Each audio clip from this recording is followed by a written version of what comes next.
Lo yisagoyel goy cherev, alilmadu oid milchama, and the plowshares beat their swords.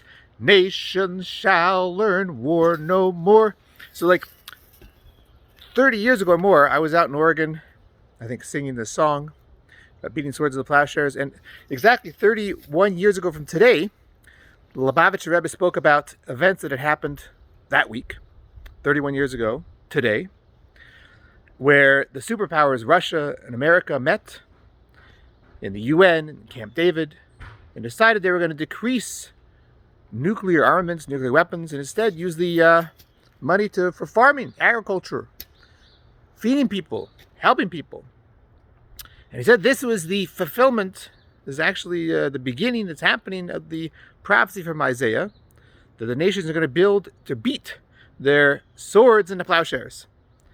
And he brought up, if you look in the verse in Isaiah, it says, why did this happen? Because a few words earlier speaks about that Mashiach, the Redeemer of the Jewish people, is going to judge the nations and so on. Then afterwards it says they're going to beat their swords into plowshares. They're not going to have a war anymore. So in other words, this beating of swords into plowshares is a result of Mashiach.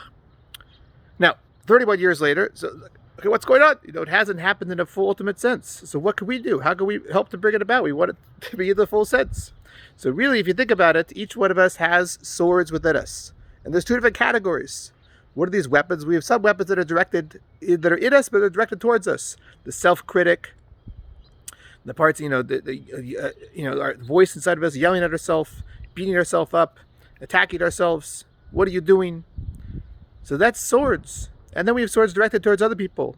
Looking at other people, disdaining other people, judging people, speaking bad about them, speaking bad to them, anger, negativity, all these weapons. We have weapons directed towards ourselves, then we have weapons directed towards other people. How can we transform these weapons within us into plowshares? So we can use our Mashiach within of us. Each one of us has a yechida, a soul, the highest part of our soul. The yechida is the term for the essence of our soul. So we reveal this part of us that has compassion, and it's holy, and it's untainted, and we bring that out. We can use that part to help us heal and transform the swords within us into plowshares. And through this, we can merit the full fulfillment of the prophecy of Isaiah, of beating the swords of plowshares, where there will only be peace and unity in the entire world. Good Shabbos.